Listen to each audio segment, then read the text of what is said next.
Jaspreet Singh, attorney at law, New York and California. Immigration, deportation, defense, appeals, family law ਅਤੇ bankruptcy ਲਈ ਸੰਪਰਕ ਕਰੋ। More than 17 years of legal experience. Jaspreet Singh, attorney at law. ਸਤਿ ਸ਼੍ਰੀ ਅਕਾਲ ਜੀ ਸਾਰਿਆਂ ਨੂੰ। ਮੈਂ ਤੁਹਾਡਾ ਆਪਣਾ Jaspreet Singh attorney at law ਤੇ ਅੱਜ ਦਾ ਆਪਣਾ ਹਫਤਾਵਾਰੀ ਪ੍ਰੋਗਰਾਮ ਹੈ ਇਮੀਗ੍ਰੇਸ਼ਨ ਅਪਡੇਟਸ, ਜਿਹੜੀਆਂ ਕਿ ਆਪਾਂ ਅਮਰੀਕਾ ਦੀ ਇਮੀਗ੍ਰੇਸ਼ਨ ਦੀ ਅਪਡੇਟਸ ਦੀ ਗੱਲ ਕਰਦੇ ਹਾਂ।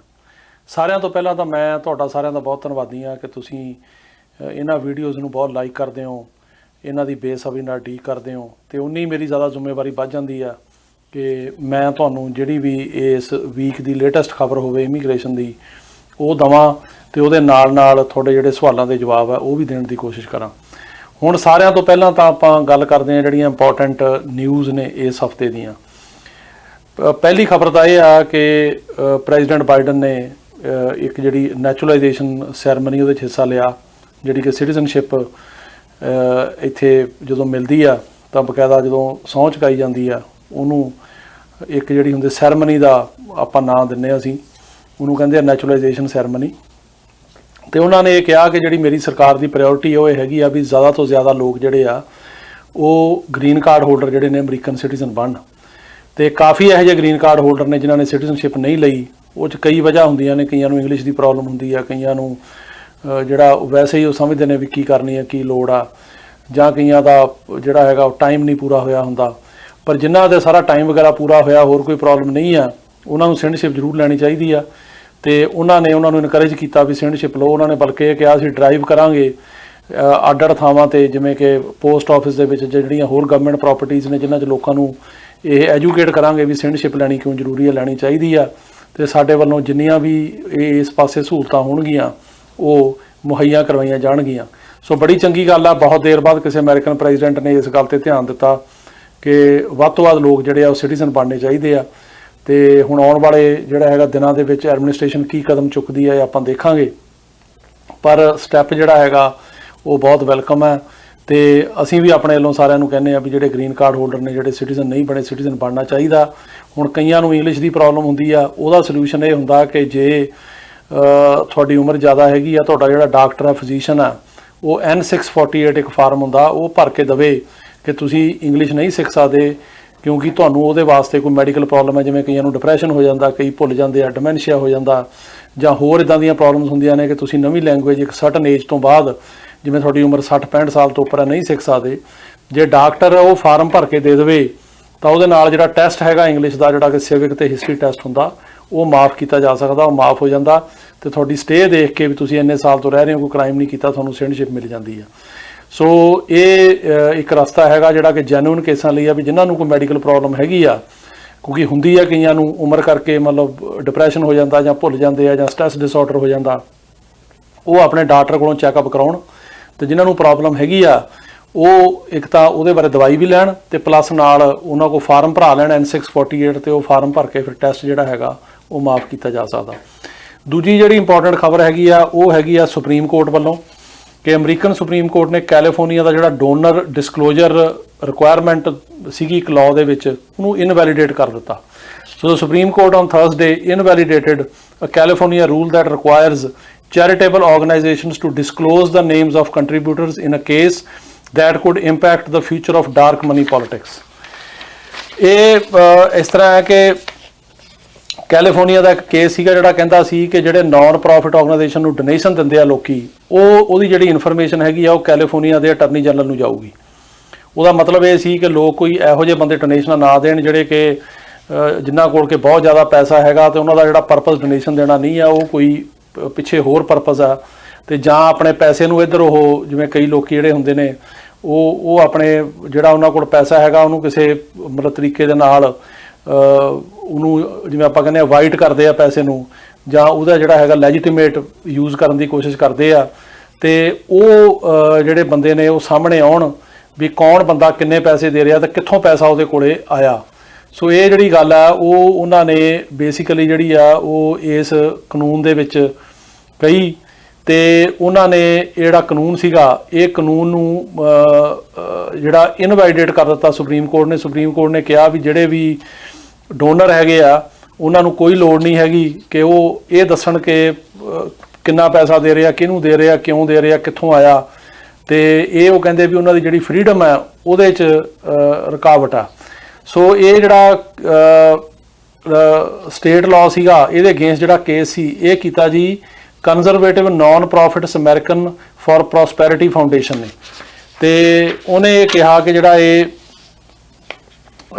ਥਾਮਸ ਮੂਰ ਲਾਅ ਸੈਂਟਰ ਆ ਇਹ ਆਪਣੇ ਜਿਹੜਾ ਹੈਗਾ ਡੋਨਰਸ ਦੀਆਂ ਆਇਡੈਂਟੀਟੀਜ਼ ਨੂੰ ਸੀਕ੍ਰੇਟ ਰੱਖਣਾ ਚਾਹੁੰਦਾ। ਤੇ ਇਹ ਜਿਹੜਾ ਹੈਗਾ ਠੀਕ ਆ। ਤੇ ਇਹ ਸਟੇਟ ਕਹਿੰਦੀ ਆ ਵੀ ਸੀਕ੍ਰੇਟ ਨਾ ਰੱਖੋ, ਦੱਸੋ ਵੀ ਕਿਹਨੇ ਕਿਹਨੇ ਪੈਸੇ ਦਿੱਤੇ ਆ। ਤੇ ਇਹ ਉਹਨਾਂ ਡੋਨਰਸ ਦੀ ਜਿਹੜੀ ਫਰੀडम ਹੈ ਉਹਦੇ ਉਲਟ ਆ। ਤੇ ਇਸ ਕਰਕੇ ਇਹ ਜਿਹੜਾ ਹੈਗਾ ਲਾਅ ਗਲਤ ਹੈਗਾ। ਤੇ ਸੁਪਰੀਮ ਕੋਰਟ ਨੇ ਕਿਹਾ ਵੀ ਬਿਲਕੁਲ ਠੀਕ ਹੈ, ਲਾਅ ਗਲਤ ਹੈ।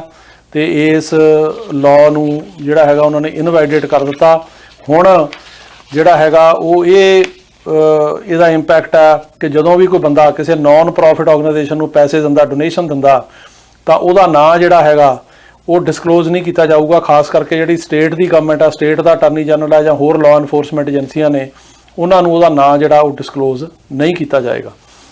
ਇਹ ਤੋਂ ਇਲਾਵਾ ਜਿਹੜਾ ਇੱਕ ਹੋਰ ਬੜਾ ਇੰਪੋਰਟੈਂਟ ਕੇਸ ਹੈ ਉਹ ਬੋਰਡ ਆਫ ਇਮੀਗ੍ਰੇਸ਼ਨ ਤੋਂ ਆਇਆ ਤੇ BIA ਤੋਂ। ਉਹ ਹੈਗਾ matter of SLH and LBL respondents decided on June 30, 2021। ਇਹ ਜਿਹੜਾ ਕੇਸ ਹੈ ਜੀ ਇਹਦਾ ਸਬੰਧ ਹੈ ਕਿ ਜਿਨ੍ਹਾਂ ਦੇ ਕੇਸ ਇਮੀਗ੍ਰੇਸ਼ਨ ਜੱਜ ਰੀਓਪਨ ਕਰਦੇ ਆ। ਜਿਵੇਂ ਕੋਈ ਬੰਦੇ ਦੀ ਡੇਟ ਆ ਗਈ ਤੇ ਉਹ ਡੇਟ ਤੇ ਨਹੀਂ ਜਾ ਸਕਿਆ ਤੇ ਉਹ ਡਿਪੋਰਟੇਸ਼ਨ ਲੱਗ ਗਈ ਤੇ ਫਿਰ ਮੋਸ਼ਨ ਟੂ ਰੀਓਪਨ ਫਾਈਲ ਕੀਤੀ ਜਾਂਦੀ ਹੈ 180 ਦਿਨ ਦੇ ਵਿੱਚ। ਤੇ ਉਹ 'ਚ ਐਕਸੈਪਸ਼ਨਲ ਸਰਕਮਸਟਾਂਸ ਹੋਣੇ ਚਾਹੀਦੇ ਵੀ ਕਿਉਂ ਨਹੀਂ ਡੇਟ ਤੇ ਜਾ ਸਕੇ, ਕਿ ਉਹ ਬਿਮਾਰ ਸੀ ਜਾਂ ਉਹਨੂੰ ਡੇਟ ਬਾਰੇ ਪਤਾ ਨਹੀਂ ਸੀ, ਜਾਂ ਕੋਈ ਉਹਦਾ ਕੋਈ ਬੱਚਾ ਬਿਮਾਰ ਸੀ, ਜਾਂ ਕੋਈ ਇੱਦਾਂ ਦਾ ਸਰਕਮਸਟਾਂਸ ਕਿ ਐਡਵਰਸ ਵੈਦਰ ਸੀ, ਵੀ ਸਨੋ ਪਈ ਹੋਈ ਸੀ, ਜਾਂ ਕਹਿ ਲਓ ਵੀ ਸਾਰਾ ਕੁਝ ਬੰਦ ਸੀਗਾ, ਕੋਈ ਟ੍ਰੇਨ ਨਹੀਂ ਸੀ ਚੱਲਦੀ, ਕੋਈ ਬੱਸ ਨਹੀਂ ਸੀ ਚੱਲਦੀ, ਜਿਹਦੇ ਕਰਕੇ ਉਹ ਨਹੀਂ ਜਾ ਸਕਿਆ। ਜੇ ਉਹ ਐਕਸੈਪਸ਼ਨ ਸਰਕਮਸਟਾਂਸ ਨਹੀਂ ਹੈਗਾ ਤਾਂ ਫਿਰ ਉਹ ਆਪਣਾ ਕੇਸ ਰੀਓਪਨ ਨਹੀਂ ਕਰ ਸਕਦਾ। ਇਹ ਕੇਸ ਜਿਹੜਾ ਸੀ ਇਹਦੇ ਵਿੱਚ BIA ਨੇ ਜਿਹੜਾ ਉਹ ਜਿਹੜੇ ਰਿਸਪੋਂਡੈਂਟ ਨੇ ਜਿਨ੍ਹਾਂ ਤੇ ਡਿਪੋਰਟੇਸ਼ਨ ਲੱਗੀ ਸੀ ਉਹਨਾਂ ਦੇ ਹੱਕ 'ਚ ਕੀਤਾ, ਉਹਨਾਂ ਦੇ ਫੇਵਰ 'ਚ ਕੀਤਾ। ਤੇ ਉਹਨਾਂ ਨੇ ਇਹ ਕਿਹਾ ਕਿ ਜਿਹੜਾ ਇਮੀਗ੍ਰੇਸ਼ਨ ਜੱਜ ਹੈ ਜਿਹਨੇ ਇਹ ਡਿਨਾਈ ਕੀਤਾ ਸੀ ਮੋਸ਼ਨ ਟੂ ਰੀਓਪਨ, ਉਹਨੇ ਉਹ ਡਿਨਾਈ ਗਲਤ ਕੀਤਾ। ਤੇ ਉਹਨੂੰ ਜਿਹੜੇ ਸਾਰੇ ਫੈਕਟਰ ਦੇਖਣੇ ਚਾਹੀਦੇ ਆ ਜਿਨ੍ਹਾਂ ਵਿੱਚ ਕਿ ਵੀ ਕਿਉਂ ਬੰਦਾ ਲੇਟ ਆਇਆ ਜਾਂ ਕਿਉਂ ਨਹੀਂ ਡੇਟ ਤੇ ਆ ਸਕਿਆ। ਤੇ ਉਹ ਸਾਰੇ ਫੈਕਟਰ ਜਿਹੜੇ ਆ ਉਹ ਨਹੀਂ ਦੇਖੇ ਗਏ। ਤੇ ਉਹ ਨਾ ਦੇਖਣ ਦੀ ਵਜ੍ਹਾ ਦੇ ਨਾਲ ਇਹ ਕੇਸ ਜਿਹੜਾ ਹੈਗਾ ਇਹ ਉਹਨੇ ਡਿਨਾਈ ਕੀਤਾ, ਜੋ ਕਿ ਗਲਤ ਕੀਤਾ। ਤੇ ਉਹਨਾਂ ਨੇ ਅਪੀਲ ਦੇ ਵਿੱਚ ਇਹ ਫੈਸਲਾ ਜਿਹੜਾ ਉਹ ਰਿਸਪੋਂਡੈਂਟਸ ਦੇ ਹੱਕ 'ਚ ਕੀਤਾ, ਜਿਹੜੇ ਬੰਦਿਆਂ ਤੇ ਡਿਪੋਰਟੇਸ਼ਨ ਲੱਗੀ ਸੀ ਉਹਨਾਂ ਦੇ ਹੱਕ 'ਚ ਕੀਤਾ। ਬੇਸਿਕਲੀ ਇਸ ਕੇਸ ਦੇ ਵਿੱਚ ਕੀ ਸੀ ਕਿ ਜਿਹੜੇ ਰਿਸਪੋਂਡੈਂਟ ਸੀਗੇ ਉਹ ਲੇਟ ਪਹੁੰਚੇ ਆਪਣੀ ਹੀਅਰਿੰਗ ਤੇ ਉਹਨਾਂ ਦੇ ਖਿਲਾਫ ਡਿਪੋਰਟੇਸ਼ਨ ਦਾ ਆਰਡਰ ਹੋ ਗਿਆ। ਤੇ ਉਹਨਾਂ ਨੇ ਕਿਹਾ ਕਿ ਅਸੀਂ ਲੇਟ ਇਸ ਕਰਕੇ ਆ ਗਏ ਕਿ ਸਵੀਅਰ ਵੈਦਰ ਕੰਡੀਸ਼ਨ ਸੀਗੀਆਂ, ਟ੍ਰੈਫਿਕ ਸੀਗਾ, ਤੇ ਅਸੀਂ ਆਪਣੇ ਵੱਲੋਂ ਬੜੀ ਕੋਸ਼ਿਸ਼ ਕੀਤੀ ਪਰ ਜਿਹੜਾ ਡਰਾਈਵਰ ਸੀਗਾ ਉਹ ਸਾਨੂੰ ਟਾਈਮ ਤੇ ਨਹੀਂ ਪਹੁੰਚਾ ਸਕਿਆ। ਲੇਕਿਨ ਇਸ ਤੋਂ ਪਹਿਲਾਂ ਜਿਹੜੀਆਂ ਹੀਅਰਿੰਗਾਂ ਸੀ ਉਹ ਸਾਰਿਆਂ ਤੇ ਅਸੀਂ ਟਾਈਮ ਤੇ ਆਉਂਦੇ ਰਹੇ ਹਾਂ। ਇਮੀਗ੍ਰੇਸ਼ਨ ਜੱਜ ਨੇ ਕਿਹਾ ਵੀ ਇਹ ਕੋਈ ਵਜ੍ਹਾ ਨਹੀਂ ਹੈਗੀ ਕਿ ਵੈਦਰ ਠੀਕ ਨਹੀਂ ਸੀ ਜਾਂ ਡਰਾਈਵਰ ਨਹੀਂ ਪਹੁੰਚਾ ਸਕਿਆ, ਕੋਈ ਐਕਸੈਪਸ਼ਨਲ ਸਰਕਮਸਟਾਂਸ ਨਹੀਂ ਬਣਦਾ। ਪਰ ਜਿਹੜੀ BIA ਆ ਉਹਨਾਂ ਨੇ ਇਹ ਗੱਲ ਕਹੀ ਆ ਕਿ ਐਕਸੈਪਸ਼ਨਲ ਸਰਕਮਸਟਾਂਸ ਬਣਦਾ ਵੀ ਜੇ ਕੋਈ ਬੰਦਾ ਲੇਟ ਹੋਇਆ ਉਹਦੇ ਪਿੱਛੇ ਕੋਈ ਵਜ੍ਹਾ ਇਦਾਂ ਦੀ ਹੈਗੀ ਹੈ ਜੋ ਕਿ ਉਹਦੇ ਆਪਣੇ ਕੰਟਰੋਲ ਤੋਂ ਬਾਹਰ ਆ, ਤਾਂ ਉਹਨੂੰ ਦੁਬਾਰਾ ਆਪਣੇ ਕੇਸ ਨੂੰ ਰੀਓਪਨ ਕਰਨ ਦਾ, ਸੁਣਵਾਈ ਕਰਨ ਦਾ ਮੌਕਾ ਮਿਲਣਾ ਚਾਹੀਦਾ। ਤੇ ਉਹਨਾਂ ਨੇ ਲਿਖਿਆ ਕਿ because Congress clearly intended to require an alien to either appear before an immigration court or show exceptional circumstances justifying a failure to appear, we conclude that an alien's tardiness may only be excused if the alien clearly demonstrates exceptional circumstances justifying his or her late appearance. Adverse weather conditions, traffic congestion, and security checkpoints in government buildings are common issues faced by the travelers. Therefore, delays caused by these factors and similar commonplace delays will not ordinarily constitute sufficient exceptional circumstances to excuse the late arrival. In cases such as these, where alien has been ordered removed in absentia showing a failure to appear, the alien must demonstrate exceptional circumstances as required by the act. ਤੇ ਉਹਨਾਂ ਨੇ ਕਿਹਾ ਕਿ whether an alien has established exceptional circumstances, the totality of circumstances should be considered. ਤੇ ਇਹ 'ਚ ਇਹ ਦੇਖਣਾ ਚਾਹੀਦਾ ਕਿ ਸਾਰੇ ਸਰਕਮਸਟਾਂਸ ਮਿਲਾ ਕੇ ਵੀ ਕੀ ਸੀਗੇ, ਤੇ ਜੇ ਉਹਦੇ ਆਪਣੇ ਜਿਹੜੇ ਹੈਗੇ ਆ ਉਹ ਕੰਡੀਸ਼ਨ ਜਿਹੜੀ ਆ ਉਹਦੇ ਕੰਟਰੋਲ ਤੋਂ ਬਾਹਰ ਸੀਗੀ ਤਾਂ ਉਹਨਾਂ ਨੇ ਕਿਹਾ ਕਿ ਇਹ ਉਹਨੂੰ ਮੌਕਾ ਜ਼ਰੂਰ ਦੇਣਾ ਚਾਹੀਦਾ ਆਪਣਾ ਕੇਸ ਰੀਓਪਨ ਕਰਨ ਦਾ। ਤੇ ਇਸ ਕਰਕੇ ਇਮੀਗ੍ਰੇਸ਼ਨ ਜੱਜ ਨੂੰ ਉਹਨਾਂ ਨੇ ਕਿਹਾ ਕਿ ਜਿਹੜਾ हैगा ਉਹ ਇਹ ਕੇਸ ਰੀਓਪਨ ਕਰੇ ਤੇ ਉਹਨਾਂ ਨੇ ਹੋਲਡ ਕੀਤਾ ਕਿ ਵੀ hold that immigration judges may exercise their discretion to rescind an in absentia removal order and grant a motion to reopen where an alien has established through corroborating evidence that his or her late arrival to the removal hearing was due to exceptional circumstances under section 240E1A of the Act. While making this case-by-case determination, immigration judges should consider facts such as the extent of aliens' tardiness, whether the reason for aliens' tardiness was appropriately exceptional, or any other relevant factors in totality of the circumstances. So ਇਹ ਕਹਿੰਦੇ ਆ ਕਿ ਇਹਦੇ ਵਿੱਚ ਕਿ weather ਕੀ ਆ, traffic condition ਕੀ ਆ, security check point ਕੀ ਨੇ, ਜਾਂ ਉਹਦੀ ਕੋਈ ਮੈਡੀਕਲ ਕੰਡੀਸ਼ਨ ਕੀ ਆ, ਇਹ ਸਾਰੀਆਂ ਗੱਲਾਂ ਦੇਖਣੀਆਂ ਚਾਹੀਦੀਆਂ ਨੇ ਰੀਓਪਨ ਕਰਨ ਵੇਲੇ। ਤੇ ਜੇ ਗੱਲਾਂ ਹੈਗੀਆਂ ਤਾਂ ਉਹ ਕੇਸ ਰੀਓਪਨ ਕਰ ਦੇਣਾ ਚਾਹੀਦਾ ਤੇ ਡੈਪੂਟੇਸ਼ਨ ਜਿਹੜੀ ਆ ਉਹ ਤੋੜ ਦੇਣੀ ਚਾਹੀਦੀ ਹੈ। ਸੋ ਇਹ ਬਹੁਤ ਹੀ ਇੰਪੋਰਟੈਂਟ ਫੈਸਲਾ ਉਹਨਾਂ ਕੇਸਾਂ ਲਈ ਜਿਨ੍ਹਾਂ ਦੇ ਕੇਸ ਇਨ ਐਬਸਟੈਂਸ਼ੀਆ ਆਰਡਰ ਵੀ ਡੇਟ ਤੇ ਨਾ ਜਾਣ ਕਰਕੇ ਡੈਪੂਟੇਸ਼ਨ ਲੱਗੀ ਆ ਤੇ ਉਹਨਾਂ ਨੂੰ ਰੀਓਪਨ ਹੁਣ ਕਰਨ ਦਾ ਮੌਕਾ ਜਿਹੜਾ ਹੈਗਾ ਜ਼ਿਆਦਾ ਮਿਲੂਗਾ। ਜੂਨ 30 ਦਾ ਇਹ ਡਿਸੀਜਨ ਤੇ ਬਹੁਤ ਹੀ ਇੰਪੋਰਟੈਂਟ ਡਿਸੀਜਨ। ਉਸ ਤੋਂ ਬਾਅਦ ਜਿਹੜੀ ਹੋਰ ਇੰਪੋਰਟੈਂਟ ਖਬਰ ਆ ਉਹ ਹੈਗੀ ਆ ਕਿ ਬਾਈਡਨ ਐਡਮਿਨਿਸਟ੍ਰੇਸ਼ਨ ਨੇ ਕਿਹਾ ਵੀ ਅਸਾਈਲਮ ਸੀਕਰਸ ਜਿਹੜੇ ਡਿਪੋਰਟ ਹੋਏ ਸੀਗੇ ਟਰੰਪ ਦੇ ਮਾਈਗ੍ਰੈਂਟ ਪ੍ਰੋਟੈਕਸ਼ਨ ਪ੍ਰੋਟੋਕਾਲ ਦੇ ਜਿਹੜਾ ਪ੍ਰੋਗਰਾਮ ਦੇ ਦੌਰਾਨ, ਉਹਨਾਂ ਨੂੰ ਅਸੀਂ ਇੱਥੇ ਵਾਪਸ ਆਉਣ ਦਾ ਮੌਕਾ ਦੇਵਾਂਗੇ। ਸੋ ਇਹ ਟਰੰਪ ਨੇ ਇੱਕ MPP ਪ੍ਰੋਗਰਾਮ ਬਣਾਇਆ ਸੀਗਾ ਜਿਹਨੂੰ ਕਹਿੰਦੇ ਸੀ ਰਿਮੇਨ ਇਨ ਮੈਕਸੀਕੋ ਪ੍ਰੋਗਰਾਮ, ਤੇ ਉਹਦੇ ਵਿੱਚ ਇਹ ਸੀਗਾ ਕਿ ਜਿਹੜੇ ਵੀ ਬੰਦੇ ਅਸਾਈਲਮ ਕਰਨ ਆਉਂਦੇ ਉੱਥੇ ਰਹਿ ਜਾਣ ਮੈਕਸੀਕੋ, ਉੱਥੋਂ ਆਪਣਾ ਕੇਸ ਲੜਨ ਤੇ ਉਹਨਾਂ ਦੀਆਂ ਹੀਅਰਿੰਗਸ ਜਿਹੜੀਆਂ ਹੈਗੀਆਂ ਉਹ ਟੈਲੀਵੀਡੀਓ ਰਾਹੀਂ ਹੁੰਦੀਆਂ ਸੀ ਤੇ ਇਸ ਤਹਿਤ ਬਹੁਤ ਲੋਕਾਂ ਨੂੰ ਇੱਥੋਂ ਡਿਪੋਰਟ ਕੀਤਾ ਗਿਆ।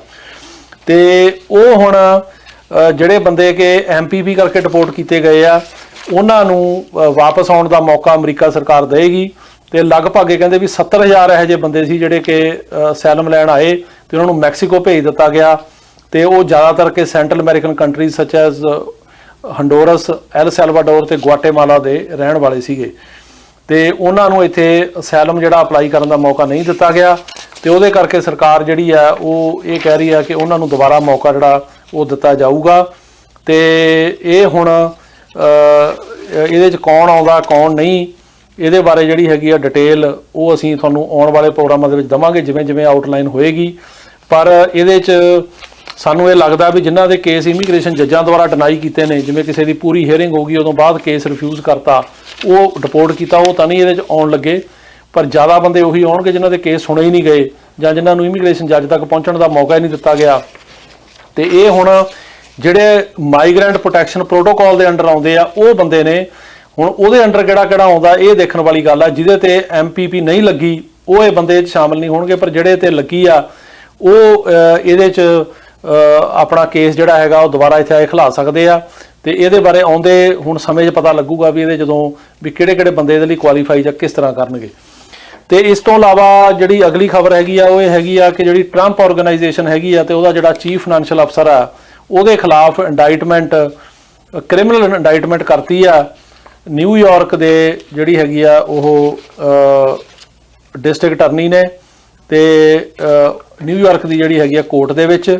ਤੇ ਉਹਨਾਂ ਨੇ 15 ਕਾਊਂਟ ਕੰਪਨੀ ਦੇ ਖਿਲਾਫ ਤੇ ਜਿਹੜਾ ਉਹਨਾਂ ਦਾ ਚੀਫ ਫਾਈਨੈਂਸ਼ੀਅਲ ਅਫਸਰ ਆ ਉਹਦੇ ਖਿਲਾਫ ਕੀਤੇ ਆ। ਪਹਿਲਾ scheme to defraud in the first degree, ਦੂਜਾ ਕੰਸਪੀਰੇਸੀ ਇਨ 4th ਡਿਗਰੀ, ਫਿਰ grand larceny in 2nd degree, ਫਿਰ criminal tax fraud in 3rd degree, criminal tax fraud in 3rd degree, criminal tax fraud in 3rd degree again ਤੇ criminal tax fraud in 4th degree. ਉਦੋਂ ਬਾਅਦ offering false instrument for filing in 1st degree, offering a false instrument for filing in 1st degree again, offering a false instrument for filing in 1st degree, offering a false instrument for filing in 1st degree, falsifying business records in 1st degree, again falsifying business records in 1st degree, falsifying business records in 1st degree and falsifying business records in 1st degree. So ਅੱਡ ਜਿਹੜੇ issue ਸੀਗੇ ਉਹਨਾਂ ਦੇ ਵਿੱਚ ਉਹਨਾਂ ਨੇ 15 ਇੰਡਾਈਟਮੈਂਟਾਂ ਕੀਤੀਆਂ ਨੇ ਵੀ ਕਿਸ ਕਿਸਮ ਦੇ ਜਿਹੜੇ ਹੈਗੇ ਆ ਉਹ ਇਹਨਾਂ ਨੇ ਬਿਜ਼ਨਸ ਦੇ ਰਿਕਾਰਡ ਜਿਹੜੇ ਆ ਉਹ ਫਾਲਸੀਫਾਈ ਕੀਤੇ। ਉਦੋਂ ਬਾਅਦ ਟੈਕਸ ਦੀ ਜਿਹੜੀ ਹੈਗੀ ਆ ਉਹ ਚੋਰੀ ਕੀਤੀ ਗਈ, ਇਸ ਕਿਸਮ ਦੇ ਜਿਹੜੇ ਐਲੀਗੇਸ਼ਨ ਲਾਏ ਆ। ਤੇ ਉਹਨਾਂ ਨੇ ਹੋਰ ਵੀ ਬਹੁਤ ਡਿਟੇਲ ਦੇ ਵਿੱਚ ਜਿਹੜਾ ਹੈਗਾ ਦੱਸਿਆ ਕਿ ਕਿਸ ਤਰ੍ਹਾਂ ਇਹਨਾਂ ਨੇ ਆਉਂਦੇ ਜਿਹੜੇ ਹੈਗੇ 2005 ਤੋਂ ਲੈ ਕੇ 2013 ਤੱਕ ਕਿ ਜਿਹੜੇ ਹੈਗੇ ਆ ਉਹ ਟੈਕਸ ਦੀ ਚੋਰੀ ਜਿਹੜੀ ਆ ਉਹ ਕੀਤੀ ਗਈ। ਤੇ ਇਹ ਬਹੁਤ ਬੜੀ ਇੰਪੋਰਟੈਂਟ ਖਬਰ ਹੈਗੀ ਆ। ਤੇ ਇਹ ਉਧਰੋਂ ਜਿਹੜੀ ਟਰੰਪ ਆਰਗੇਨਾਈਜੇਸ਼ਨ ਆ ਉਹਨੇ ਡਿਨਾਈ ਕੀਤਾ, ਉਹਨੇ ਕਿਹਾ ਜੀ ਸਾਡੇ ਖਿਲਾਫ ਇਹ ਇੱਕ ਸਿਆਸੀ ਜਿਹੜੀ ਸਾਡੀ ਹੈਗੀ ਆ ਉਹ ਸਾਡੀ ਇਹ ਸਾਰਾ ਕੰਮ ਜਿਹੜਾ ਹੈਗਾ ਇਹ ਇੱਕ ਸਿਆਸੀ ਸਾਜ਼ਿਸ਼ ਦੇ ਤਹਿਤ ਕੀਤਾ ਜਾ ਰਿਹਾ ਤੇ ਇਹਦੇ ਵਿੱਚ ਉਹ ਕਹਿੰਦੇ ਨੇ ਕਿ ਸਾਨੂੰ ਬਦਨਾਮ ਕਰਨ ਦੀ ਕੋਸ਼ਿਸ਼ ਆ। ਲੇਕਿਨ ਜਿਹੜੇ ਤੇ ਚਾਰजेस ਲਾਏ ਗਏ ਨੇ ਉਹਨਾਂ ਨੇ ਸਾਰਾ ਪੇਪਰ ਵਰਕ ਮੰਗਾ ਕੇ ਸਾਰਾ ਇਨਵੈਸਟੀਗੇਸ਼ਨ ਥੋਰੋ ਕਰਕੇ ਕੀਤੇ ਨੇ, ਬੜੇ ਸੀਰੀਅਸ ਨੇ ਤੇ ਆਉਂਦੇ ਦਿਨਾਂ ਦੇ ਵਿੱਚ ਇਹ ਇੱਕ ਵੱਡੀ ਜਿਹੜੀ ਹੈਗੀ ਆ ਉਹ ਖਬਰ ਹੋਏਗੀ, ਵੱਡਾ ਕੇਸ ਹੋਏਗਾ ਤੇ ਦੇਖਦੇ ਆ ਇਹ ਕੇਸ ਕਿਸ ਤਰ੍ਹਾਂ ਅਨਫੋਲਡ ਹੁੰਦਾ।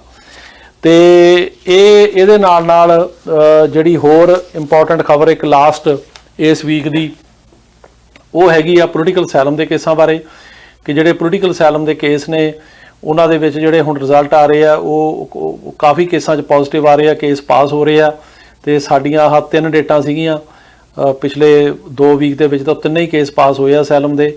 ਇਹਨਾਂ ਦੇ ਵਿੱਚ ਜਿਹੜਾ ਇੰਡੀਆ ਦੇ ਹਾਲਾਤ ਨੇ ਉਹਨਾਂ ਦਾ ਵੀ ਅਸਰ ਹੈਗਾ ਤੇ ਪਲੱਸ ਜਿਹੜੀ ਹੁਣ ਇੱਥੋਂ ਦਾ ਜਿਹੜਾ ਹੁਣ ਅੱਜ ਕੱਲ੍ਹ ਜਿਹੜਾ ਸਿਸਟਮ ਉਹਦਾ ਵੀ ਆ ਤੇ ਆਫ ਕੋਰਸ ਜਿਹੜੇ ਜਿਸ ਤਰੀਕੇ ਨਾਲ ਕੇਸ ਪ੍ਰੈਜ਼ੈਂਟ ਕੀਤਾ ਜਾਂਦਾ ਜਿਹੜਾ ਕਲਾਇੰਟ ਆ ਉਹਦੀ ਤਿਆਰੀ ਕਿਸ ਤਰ੍ਹਾਂ ਉਹਦੀ ਡਾਕੂਮੈਂਟੇਸ਼ਨ ਆ ਉਹਦਾ ਵੀ ਹੁੰਦਾ, ਪਰ ਅੱਗੇ ਨਾਲੋਂ ਜਿਹੜੇ ਕੇਸਿਸ ਹੈਗੇ ਆ ਉਹ ਜਿਹੜੀ ਪਾਸਿੰਗ ਪਰਸੈਂਟੇਜ ਹੈਗੀ ਆ ਉਹ ਅਸਾਈਲਮ ਦੀ ਵੱਧ ਰਹੀ ਆ ਤੇ ਇਹਦੇ ਨਾਲ ਜਿਹੜੀਆਂ ਕੋਰਟਾਂ ਨੇ ਉਹ ਵੀ ਹੁਣ ਖੁੱਲ੍ਹ ਰਹੀਆਂ ਨੇ। ਜਿਵੇਂ 6 ਜੁਲਾਈ ਤੋਂ ਨਿਊਯਾਰਕ ਦੀ ਕੋਰਟ ਜਿਹੜੀ ਆ ਉਹ ਖੁੱਲ੍ਹ ਜਾਣੀ ਆ ਤੇ ਹੋਰ ਕੋਰਟਾਂ ਵੀ ਖੁੱਲ੍ਹ ਰਹੀਆਂ ਨੇ, ਪਰ ਮਾਸਟਰ ਡੇਟਾ ਅਜੇ ਤੱਕ ਵੀ ਗਾਂਹ ਕਰ ਰਹੇ ਨੇ, ਇੰਡੀਵਿਜੂਅਲ ਡੇਟਾ ਜ਼ਰੂਰ ਹੋ ਰਹੀਆਂ ਨੇ ਤੇ ਇਹ ਵੀ ਹੁਣ ਆਉਣ ਵਾਲੇ ਸਮੇਂ ਦੇ ਵਿੱਚ ਦੇਖਾਂਗੇ ਕਿ ਕਿਸ ਤਰ੍ਹਾਂ ਜਿਹੜੀਆਂ ਡੇਟਾ ਹੈਗੀਆਂ ਉਹ ਅੱਗੇ ਮੂਵ ਹੁੰਦੀਆਂ।